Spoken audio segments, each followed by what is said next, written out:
Hey friends, if you like the Nexus Podcast, the best way to continue the learning is to join our community. There are 3 ways to do that. First, you can join the Nexus Pro membership. It's our global community of smart building professionals. We have monthly events, paywall deep dive content, and a private chat room, and it's just $35 a month. Second, you can upgrade from the Pro membership to our courses offering. It's headlined by our flagship course, The Smart Building Strategist, and we're building a catalog of courses taught by world-leading experts on each topic under the Smart Buildings umbrella. Third, and finally, our marketplace is how we connect leading vendors with buyers looking for their solutions. The links are below in the show notes, and now let's go on to the podcast. Welcome back to the Nexus Podcast. It's James. I have Rosy and Brad here with me. Hi, guys. Hi. Hello. How's it going? We're going to do a special episode today, which we're very excited about. It is 8 weeks when we're recording this. It'll be 7 by the time this gets published. 8 weeks until NexusCon 2025. And so we thought we'd do the NexusCon episode. Brad has been like neck deep in the conference. And so he thought it'd be good to let people in on what we're working on right now. And so let's just jump right into it. If people haven't engaged or they weren't there last year, let's do a quick overview of what this conference is, why it's different, how it's laid out versus other conferences they might have been to. I'll start and then you guys build on. So first of all, we've built it to where people fly in on Monday. If you're on either coast, fly into Denver on Monday. It starts on Monday afternoon. You're done mid-afternoon on Wednesday, so you can still get back to your family in 2 days away. So that's the first piece we designed.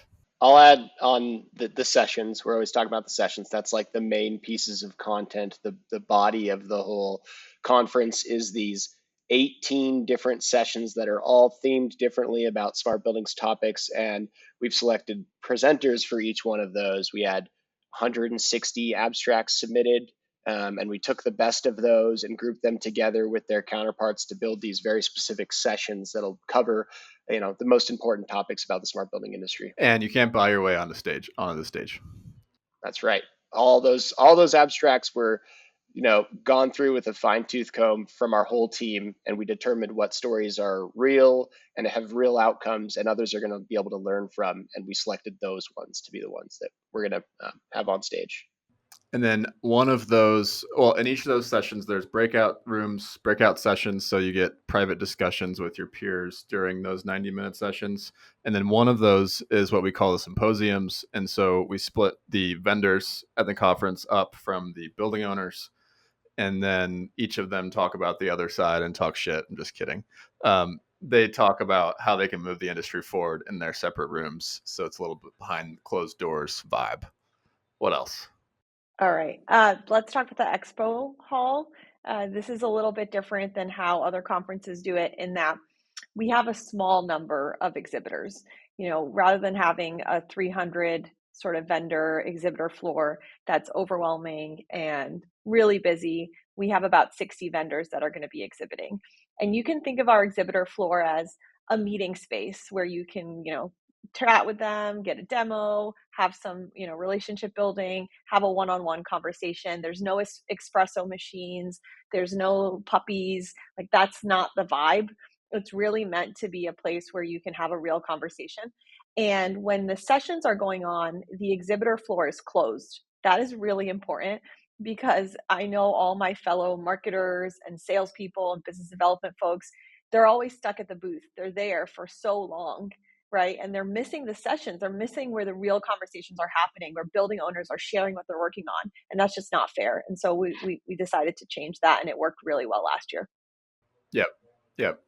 And a piece of that is that while the expo floor is open, the demo stage is also open. And so we've challenged all the vendors who are exhibiting. They can sign up for a demo slot, and they've been challenged to show the audience on that stage what's new and novel. What have they developed that has sort of moved the bar up in the industry in the last year? And so that stage, I think some people just like sit there at that stage the whole time and just watch these demos, which is kind of cool.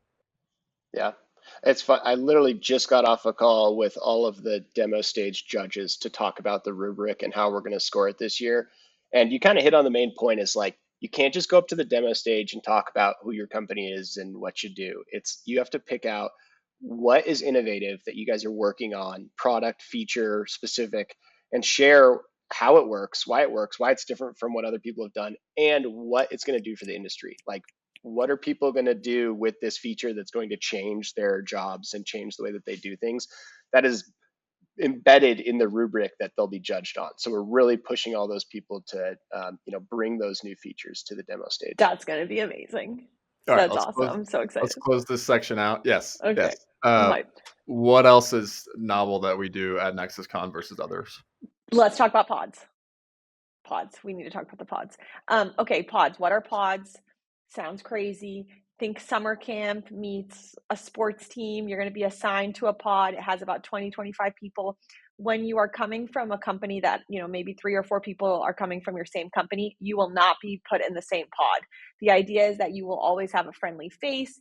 You're going to see each other a few times. There will be designated times where you'll meet with your pod. There'll be a pod leader. Like, it's so cool.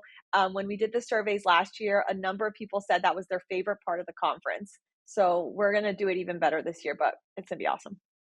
Yeah, we do so many different things that are basically like the theme, I feel like, of the conference is take this group of professionals and find all of these different ways of getting them with a small group of other people that they'll, identify or connect with in some very specific way, and let them have good conversations with that group, and then mix it up and have that happen in another way. So the pods is one way that happens. Another way is the lunch table discussions. So we'll have a lot of people who want to talk about very specific topics. And the way that we handle that, or one way that we handle that, is we are going to have all these lunch tables that'll have, like, call it 10 or 12 people at them, but they're all centered around a very specific topic with a topic leader. So there's going to be one person at that lunch table who's really, inclined to talk about something. An example is Lead V5 just came out. So if you're really curious about Lead V5 and what that means and how you can implement into your buildings, we'll have one table with a leader who's going to be sitting there who wants to talk about with other people about that subject, times 25, 30 other tables. So you can have that good conversation with people who have the same problems or curiosities. And we'll share this list ahead of time, by the way. That was one thing last year, like, people want to plan ahead. So we'll make sure you have that list so you can be really, diligent about where you actually want to have your lunch and be intentional about that. The last thing that makes this different is sort of the it's not a vendor fest, right? So we'll have roughly 40% of the people at the conference will be building owners. We're expecting about 100 building owner organizations that are going to be there this year. And so it's not necessarily the conference you would go to keep up with your vendor friends. It's about a balanced group of people at the conference. So 40% owners, 30% service providers, 30% tech vendors, essentially. And one quick thing I want to say that's really important about that is sometimes when you go to a conference, you feel like you're around vendors the whole time. And that's great for what James was just saying, like keeping up with what they're up to and connecting with them and partnering, whatever. But this is really about you meeting other types of people. So you will be in a pod that has building owners, and you will be in a pod that has service providers, and so on. And so it's about creating that diverse environment for you to connect with your peers. Okay, great. All right, that's it for that section. If you've never heard of NexusCon before, that's what makes it different. And so let's move on. Let's talk about 2025. So this is our second year of doing this. What are we excited about that's new this year? And Brad, we'll start with you. I am very excited about our theme going into this. So I don't know if you've seen our design, but it's really cool. Our theme is that we're kind of basing it on the Dune series. So go watch the movies or read the books if you're going to come and aren't familiar with them. Cough, cough, Rosy. But it's gonna bring a lot of fun to it because, like, you can always play off the Dune thing. But without going too much into detail, spice is very important within the Dune series. It's this big magical part of the whole storyline, and we're all about bringing the spice to NexusCon. And what we mean by that is bringing spicy topics, spicy conversations, getting to the tension points in a healthy way to try to really understand what's not working and why, with like really healthy, constructive conversations. So, for example, one way that we're doing that, and this is based off feedback that we got last year that people wanted more of this, is debates within each of the sessions. When we're talking about a particular subject, we're going to introduce debates about how we've heard different people think about that particular subject, and let's hash it out and figure out why both sides do or don't make sense. Quick example in the ITOT track. So for our data people, we have a case study session about data layers in the wild. So or building owner organizations who have actually implemented data layers into their buildings. And after we hear those case studies, we're going to introduce a couple of spicy debate topics. Like, for example, should you buy a data layer or should you build a data layer as a building owner? Because you can go to these technology vendors who will kind of sell you that solution, yet also you can kind of put one together yourself. And does a data layer just move your vendor lock-in up the stack, meaning that now you're just locked into this data layer provider who you have? Or does it, unlock interoperability? I'd mentioned one session that's in the ITOT track, but I didn't explain there are these persona-based tracks. So we have 3 different tracks of sessions that you can attend, and that's based on kind of your role or what you're focused on throughout your professional career. I mentioned the ITOT track, which is for people who are integrating and connecting and trying to, network their buildings together. We have an energy management track for people who are interested in building performance, controls, optimization. And then we have a facility management track, which is for digitizing and improving the efficiency of maintenance and operations. So you can kind of tailor which sessions you're going to go to based on what roles are important for you. And then, James, last thing real quick is you mentioned the symposiums, which is one of the session types. And last year was all about pilots, and there was a lot of great tension about, do pilots actually help? How do you make them work? And we're going to take that, we're going to build on top of the pilots thing. Then we're going to introduce the new tension point or debate point of features versus outcomes. So, you have technology vendors who are selling a lot of features. You have these building owners who need outcomes, these customers who need outcomes. How do we translate all that? How do we speak the same language? And we're going to have a really good conversation between both sides of that. One other thing around the agenda is that we haven't just done this abstract sort of academic based process for selecting sessions and speakers. We've also added, anytime anyone's talking about a project that happened and they want to like tout their success, we also require the building owner to be there in like 99% of cases. And so there's also this other layer of the people that are actually going to be on stage are not vendors talking about selling their things. It's a vendor building owner team usually, and that is something you don't see a lot. And so when we're talking about these sessions, we're not talking about these like randomly assembled panels with 3/4 of the panel being sponsors. We're talking about like when you see someone talking on stage, they, number one, got selected because the project is cool. And then number 2, they got selected because the building owner is actually there talking to other building owners about their project. And I think that is what makes me excited. It's hard to make happen, and it's worth it. It's great. It's the right way to do it. It's really hard to make happen. Yeah, it's definitely not easy to do it like that. I'll say one of the things that we're excited about for this year that I'm most excited about is I had a call with Matt Sexton from BXP back in February. Now we're talking about, they're coming again. Like, what do they want to see this year? Because we're trying to build for building owners. And Matt said, there was a huge variety of sophistication and maturity of smart buildings programs there last year. And he said, I think it'd be good if you basically got all of us together in the room before the conference and talked about the different, sort of maturity levels, and let the people that have been down the road of building the business case, building a coalition, being the champion internally, like really getting their program off the ground, let them talk to the building owners that haven't exactly got their program off the ground. And then that can be the sort of foundation and basis for the building owners to sort of absorb the rest of the conference, right? And so we're going to do a building owner pre-con that is right before everything starts, hour and a half. and let you guys form peer groups and talk to each other.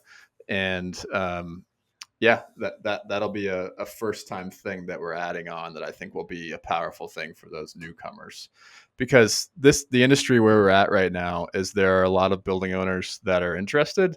There are a lot of building owners that are really starting to get started, but it's really difficult to sort of get that program off the ground for the first time. And so I think that will be a good boost for them. That's awesome. What I'm most excited about, I mean, as you can tell, there's a million things I'm excited about, but one of the things that we heard last year that we tried to build off of is people wanted opportunities to meet each other and create those like meeting moments where they had one-on-one meetings. And so we doubled down on that this year and have built that into the app experience. So we have a better app this year, more premium. It was more expensive, obviously, all those things, but hopefully it'll create a better experience. And you'll be able to, 2 weeks before the actual conference, start messaging people and booking meetings. And so we will not only have the app experience that helps you do that, but also at the conference, there's a dedicated meeting space. And so when you book that meeting, you'll show up to that meeting room. There'll be a spot for you to sit down, have a real conversation, open up your laptop, like really hash things out together. And I think that's going to be a really powerful piece of the experience. And so as I'm talking to folks and they're trying to tell me, how many people should I bring to NexusCon? It's up to you, right? But the more people you bring within limits, obviously, we don't want 15 of you, but 5-10 people will allow you to take advantage of the meeting app and all the other capabilities that we have, the pods, the pre-con, all of those things. And so that's one way to think about it. Yeah, and Rosie, another cool part about the app for the meetings is, you can get in there and you can find people you want to meet and select them and schedule a meeting. But it also has a really good survey or wizard at the beginning that learns about you and recommends people that you might want to get in touch with that you might not even know at the conference. So it's going to do a really good job of figuring out who's going to be useful for you to talk to. I love it. I'm so excited. I'm kind of laughing right now as I'm listening to us. We've gone on quite the journey with the app. We had a terrible experience with the app last year, and Yeah. we intend to make that a better part of the setup this year. Yeah. All right, let's move on. I think those are some good things that we've added. If we look back on this team of three, I'm proud of us for not only setting the bar high last year, but also then like improving upon it this year. Let's talk about who signed up that we're excited about. We have probably what 2/3, maybe a little bit higher of the attendees that we're expecting registered. So when we look at across the people that are registered so far, who are you guys excited about? Yeah, there's some building owners that represent really cool portfolios that I'm really excited to meet and learn more about. Um, Alex Perlman is the director of energy storage at Prologis, and Prologis is, I believe, the largest solar panel owner in the United States with the amount of buildings that they have. That's amazing. I'll have to fact check that, but they're up there. I think so. Yeah. But I've interviewed him for previous articles that we've written, and he's a genius with the way that they're thinking about grid interactivity and stuff. And he's presenting about the way that they're doing that, so I'm really stoked about that. And then I don't even know either of these people, but Jenny Gerson is the CEO of DataBank, and that's a data center company, and they're going to talk about how they're thinking about smart buildings. And then a facility manager for the Hyatt chain of hotels just signed up, who I believe is also going to be in one of the presentations. So to hear about those, other building types and hear how data centers are thinking about this stuff, hear how hospitality and big hotel chains are thinking about this stuff, there's going to be a lot of diverse perspectives from the building owner side that I'm excited about. That's a good list, Brad. That's a good list. Yeah. Yeah. Every time someone signs up, to be honest, I get excited. So each time we get that email saying like, so-and-so registered, I'm looking who they are. I'm like, who referred you? Like, I want to know who referred you and what your role is. And so there's a constant level of excitement happening here. But last week I had someone register that I was very excited about. That's Joe Allen. Many of you may know him from all of his amazing work around healthy buildings. He's a Harvard professor. He's also the founder of 9 Foundations, and he will be speaking at the conference. I met Joe in my previous role where I was doing indoor air quality, and have always had a lot of respect for him. So, to see him sign up, it was kind of like a fan moment where he, bought a ticket, signed up on his own. He's going to be speaking. Like, it kind of felt like a full circle moment for me. So I'm really excited to get to see him and talk to him. That's awesome. Great. Yeah. I will go with different building owner types. Brad, you started down this road, but we feel that we're starting a movement here, and so it's not just about the classic smart buildings, types of portfolios that we're seeing sign up, which is great. Like, for every JP Morgan Chase and Goldman Sachs talking about their buildings in New York that they want to, attract all of the greatest investment bankers, and all of the, Ivy League higher ed institutions. Those are amazing. That's the core of the smart buildings movement. But what we're trying to do is grow the smart buildings movement. So when I see building owners sign up from outside of the core, so I'm going to say, like, Brad, you mentioned Hyatt hotels. That's a great one. That's a really tough vertical to sort of get into because of the ownership structures there. We're seeing more momentum around healthcare. We're seeing data centers. We're seeing fast foods. We have Wendy's coming this year. We're seeing continued logistics growth, I think. So different types of buildings, Albuquerque Public Schools. And so we're just seeing different types of buildings, different people outside of the beaten path, I would say, is what I'm most excited about. Yeah, I love that too. That's a great one. That's such a good point.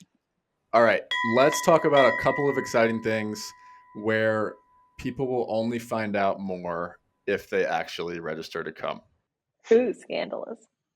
All right, okay, great. I can get started.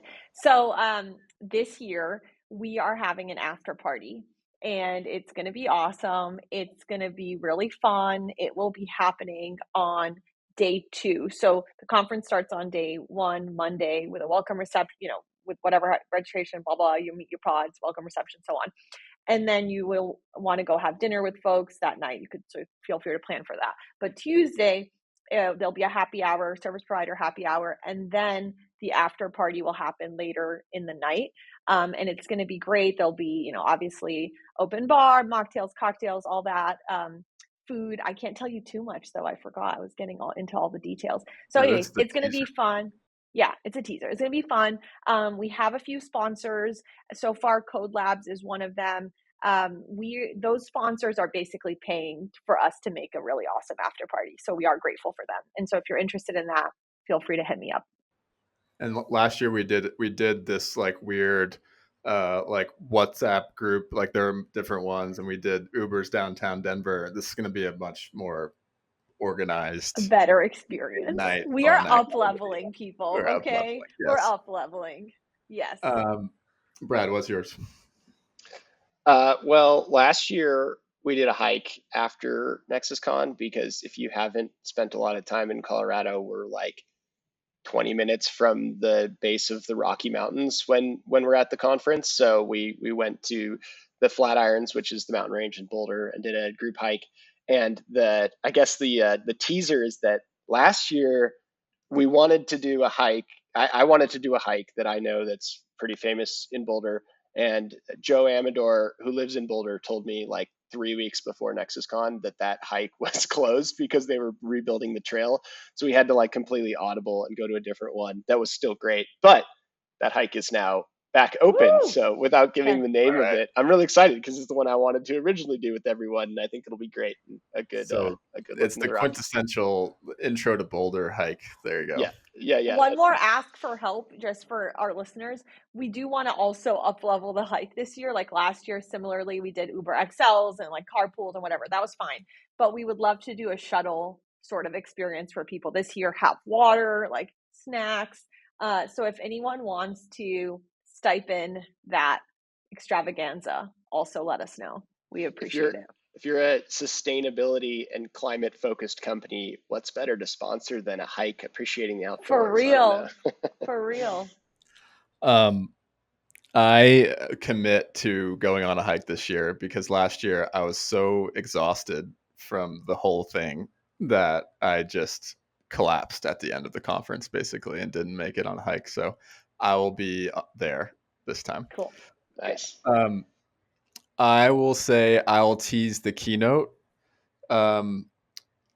I think that smart buildings needs an upgrade. There needs to be a new name for this movement, and it is sort of bubbling up in our community, I think. And so it's kind of about putting a label on it, and that's all I'll say at this point. Good. So yeah, I was gonna. You're gonna censor shush you. me. I know. Yeah, I was I'm gonna really censor. excited about that. Yeah, it's gonna be me good. too. Yeah. I'm gonna change everything. Okay. All right. Last section of things here. It's by the time people listen to this, it'll be in between 7 weeks to who knows how long it takes them to listen. Maybe it's 3-4 weeks to the conference. What do you guys want them to do right when they hear this? I was just gonna say you've been on the edge of your seats either you've signed up already. If you have signed up, book your hotel. If you have not signed up, talk to your manager, talk to your team, figure out how you can make it happen, talk to your family, and buy your ticket. Like you don't want to miss this. It's gonna be awesome. We promise. I will say that we just love when people wait to the last minute to Yes. register. Oh my God, that's so great for our planning. It's Yes. really helpful for our planning. Yeah. We'll add to the show notes here. So if we weren't clear, the conference is at a hotel, which is really convenient and actually makes it much better because the hotel's really nice and you get to stick around.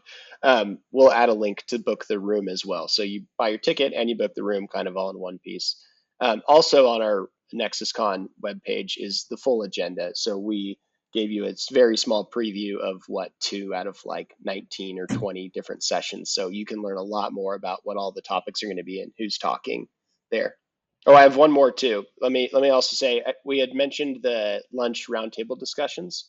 And that's one volunteer piece that we still are looking for some help with, just in terms of if you are joining and you'd like to lead a lunch roundtable discussion, if you have a topic that you'd like to talk to other professionals about, let me know and we can get you in there and make sure you have a table that's going to talk about that. You can just email me direct actually for that, brad@nexuslabs.online, and I'll talk to you about it. Awesome. All right. All right, Carve outs. What do you guys got for us? Okay, I listened to a podcast. It's a for fun podcast. It's like I guess it'd be a true crime podcast, but it's called Sea of Lies, and it's about sea as in SEA, like the ocean, and this body that was found off the English Channel, and how the cops basically lucked out like 20 Okay, times Brad, don't tell over us a the whole decade. thing. What is That's all I'm telling you. right now? There's so much luck that occurs where you're like, Really? wow, how did they solve this case? This is outrageous. Okay. And they've admitted, they're like, how did we get this lucky to find all these? I don't know. It's all luck. It's very well done. It's good. Nice. Cool. That's great. Okay, Rosy. I have stepped out of our industry and both smart buildings industry and the world of companies and businesses, and I'm reading a memoir by Ina Garten, who you all may know her. She has a Food Network show, and she's a chef and whatnot. But just her life and how she got into this. And one thing that I've learned so far is she's just such a happy-go-lucky person that sort of luck finds her, similar to what you were just saying, Brad. Like, she just got so lucky at so many different times in her life, and it's so fun to read. It makes you feel so hopeful, and it's a great read so far. So I'm about halfway through so far. How about you, James? Cool. Mine is super weird. I've been going to the Boulder bookstore a lot. So when people come to Colorado and if they're in Boulder, they should definitely go to the Boulder bookstore. It's like one of those 3 stories. Like you could just get lost in there for a day. But they have a great recommendation section. So all their employees are avid readers and you can go in and be like, I really like what Kara normally recommends. And so Kara recommended this book. Shout out to Kara. She recommended this really weird little Japanese novel called If Cats Disappeared from the World, and is like sit down and read it in a couple hours sort of thing. And so I did this last weekend, and just the main premise of the book is that this man has a terminal illness. It's fiction. Man has a terminal illness. He doesn't know how long he has to live until the devil comes to him, and the devil like basically tells him, "You'll die tomorrow unless like we give up something, like make something disappear from the world."